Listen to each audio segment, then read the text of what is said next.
we were talking about Mars a little bit earlier, right? Sure. And we know when it comes to different planets, they got different regulations on their grooming, man. You can't be going up to different planets, especially Mars, with your stuff not, in order. So Mars is strict. Manscaped, they're very strict. Wow. They're very strict, which is why at Manscaped, that Lawnmower 4.0, you can go out of space with that, right? Damn, it's regulated. Bro, what? Come on, man. We super regulated over here. Yes.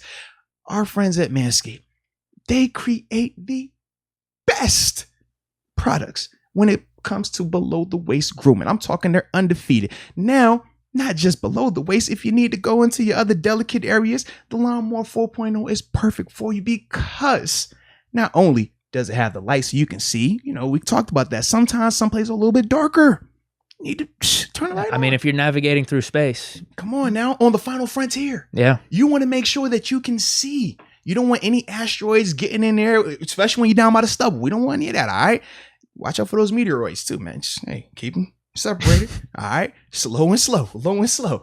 But with that Lawnmower 4.0, that performance package that we love to talk about, because the performance package, that's actually something that we're giving away later on. But with the performance package, it comes with that Lawnmower 4.0. It comes with those weed whacker trims. Yeah, because you can't have them nose hairs, ear hairs. I don't know, Deke. The people on the dating scene, but I've heard it's not really attractive. It's not a good look. It's not a good look. So you don't want those problems. But you got that in that bag right there. Also a travel kit so you can put everything in there. And we can't forget the ball reviver and the crop refresher. Keep those balls revived. Keep that crop refreshed. It's that simple. And it would not be a promo. It would not be a sponsor if we did not have something for you, man. So what we have for you is a promo code. And the code is MOATS, MOATS, to receive 20% off along with free shipping at manscaped.com. You don't want to miss out on it, baby. Your thoughts also in the chat. Let us know how you feel about Mason Rudolph being named the starter for game 1 of the preseason. Do you think that you like that? Is that a good move? Do you think it's just more of a formality? Let us know your thoughts on that with Mason Rudolph being named the starter for this Cowboys preseason game. You want to go first on that one? It's up to you. Yeah. I like how professional you looking right now, bro. I feel like I'm going to step on your toe. You go first, big man. No. I think it's more of a formality. I'm not surprised by that at all. Yeah. It does seem like Haskins is outplaying Mason in this training camp. Mm-hmm. But Mason's been around the Steelers organization for how long? And he was the QB2 going into the training camp. This is the first game in the preseason. So I just view it as more of a formality. And then we start to see how the chips play out in these preseason games, the rest of training camp. Maybe it's going to get flipped a little bit. Mm-hmm. But I did see actually Dwayne was getting a lot of time as QB2. I don't know if it's technically QB1 whenever Ben's sitting out, but he was getting more of the high-end reps versus Mason over these past couple of days. I don't know if I'm wrong on that completely because you were down there, but for this game, at least, I just view it as a formality. Nah, man, I agree. I think that it's more of a formality because similar to what you just said, man, Mason has been here. He's more familiar with the organization. He's had multiple years here now, and he's actually, outside of Ben, has the most starts with the Steelers with the rest of these quarterbacks on the roster. So I looked at it more so as just that. I do think they will flip-flop Mason and Haskins throughout the preseason, though. I think we will see games where Haskins is starting and then Mason's comes in with the twos. And then I think it'll flip again after that. And in terms of the practice reps, it just depends on the days. Okay. Yeah. And these past couple of days have been weird just because the game coming up, they've had to make some little alterations, stuff like that, but they have been flipping them where Mason has gotten some with the one group. And remember I was telling you about the O-line, Mason would be behind that one O-line going against our one D line. Now, granted, TJ isn't out there and Tuitt hasn't been out there, but you still got Cam, you still got Melvin Ingram, you still got Alex Highsmith, Tyson. I mean, it's still at times pretty bad, but they have been flipping those guys. So for me, I just looked at it once again, formality. But this is significant for Mason, though, man.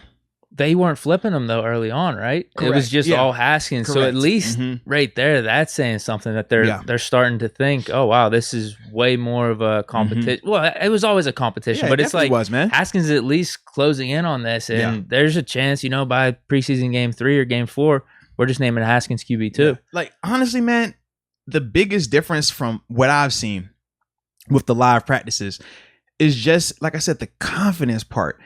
They've both played behind the O-line that's getting, destroyed at times, and they play behind the O-line that looks kind of decent at times. But to me, the biggest difference has been just how calm and confident Haskins has been. His demeanor when he walks on the field, he just looks like he belongs. He looks like he believes that he belongs. Whereas with Mason, it still just looks tight at times. Now, granted, the practice yesterday, he looked way more calm, but the practice was different. It was more of the game planning. Now, not game planning in the full sense in terms of, hey, we're running these plays versus that and this or that, but more so in the sense of, hey, look, these are the calls we're taking into the game. These are the only calls we practice in the day in practice. Go out here and look good. He looked good in that part. So for me, I'm like, all right, that's a step in the right direction, but I need to see that in stadium. I need to see that when we're not just telling you, hey, we're only calling these 10 calls a day. I need to see when you have the full playbook available to you that you're still going to be able to execute these calls and be confident. Because when he does that, he looks good. Yeah. But when he holds the ball too long, when he's going through 30 different things in his mind, he looks like that. He sit back there, just hold the ball like a statue, and that's not going to get it done. Whereas with Haskins consistently, now I'm not saying Haskins has been perfect by no stretch of the imagination, but Haskins has looked confident every single time. Even on a bad play, it's like, all right, he's going right back. Like, he's not tripping on it. And I think that to me is why I'm really liking what I'm seeing with Haskins right now. Yeah, definitely. A lot of people are saying that too. Wonder what happened, man. I wonder if it is Haskins. Yeah. Him being there and Mason's just a little bit different because it seemed like in the Jets game, and we talked about in the Browns game, he didn't have any of that. But then all these reports coming out with training camp now, how much of it is the offensive line and just not gelling in that standpoint. But Haskins showing up, being the first round pick that he was, and all the hype around Haskins, and where the future isn't completely set for Mason like that. I wonder if the pressure has got to him just a little bit, or at least maybe that's something that is in the back of his mind. Well, I definitely could see the pressure element, and that has been something that I've always alluded to when I say I like competition, because you're either going to get guys that are going to rise up and show that they can handle it, or they're going to falter. And if you can't handle practice competition, why would I ever think you can handle playoff competition, right? So if that is the case, well, I'm even more excited about Haskins, because Haskins is taking that challenge. Haskins definitely has some pressure on him. Yeah, he has a ton. I mean, training camp, preseason, a lot of pressure. And not just on the field. Like, he has to look the part even off the field. Like, he has to make sure even when he's on social media, it looks a certain way just because of what the question marks surrounding him were. It wasn't surrounding him because of ability. It was surrounding him because of maturity. So that's the part where I'm also like, man, he really has to be, locked in on this thing in every avenue. And he has been so far. And that's what one of the things I was reading too, is that he's getting there early, staying after, talking to receivers that no one really knows, or people that he's never talked to, and just trying to build that rapport, do things different than what he was doing down in Washington. Nah, he's definitely putting in that work. Like, you can see the demeanor is there. And I'm just hoping it continues, because you never know if it's kind of like the honeymoon phase, right? When you first meet that person, guy or girl, y'all start dating, right? They show up on time. They early every time. They always laugh at your jokes. They always tell you how good your food tastes. They even cook for you sometimes. Then y'all become official, and it all goes out the window. They don't do their hair anymore. He don't shave. He don't manscape. You like, bro, what's this? You know what I'm saying? Like, so I'm just hoping with Haskins, this is like legitimate. It's not the flash in the pan. It's not I'm just trying to give you this good look before I get comfortable and kick my feet up on your couch. That's what I'm hoping right now, man. Yeah, definitely. Yeah, I think me, you, a lot of Steeler Nation are excited to see Haskins. Just the competition between him and Mason. So now that'll be good. Now, when I had asked in the chat, we had talked to them about, their thoughts on Mason being named the starter versus Dwayne Haskins, even though we felt like Dwayne has been having the better training camp. This is what some of the people have said. Donald Copeland says Mason being named the starter is solely because he got the new contract. Remember, he did sign for, was it one for $5 million or something like that this offseason. I want to read this. I was like, yo, what is going on here? you back with us. All right. I want to read this. Yeah. So, all right, we were talking about Donald Copeland, and then from there, let's see, you made me totally lose it. Oh, I'm man. Sorry. Paz says that Mason has earned it, so he's fine with him getting that opportunity. William Cecil says Mason is fitting to be dotting it up out there like a deacon dot. You know how you gonna do it, man. One of those things, you don't perform as well in practice, but game time comes, he's gonna show up. Turn on the lights, man. Yeah, turn on the lights. All right, Timothy Roberts says he thinks that Haskins deserved it off of what we have heard, but Mason has been with the team longer by far, so that's why they're making that move with Mason. I do agree with that also. Oh, man. I've seen a lot of comments talking about Mason's pocket awareness. We got Trina Steele Diva. Shout out to Mason. Trina. Yep. Mason looks shook in the pocket. Someone said earlier, yeah, Mason's pocket awareness is just not it. Yeah, that's.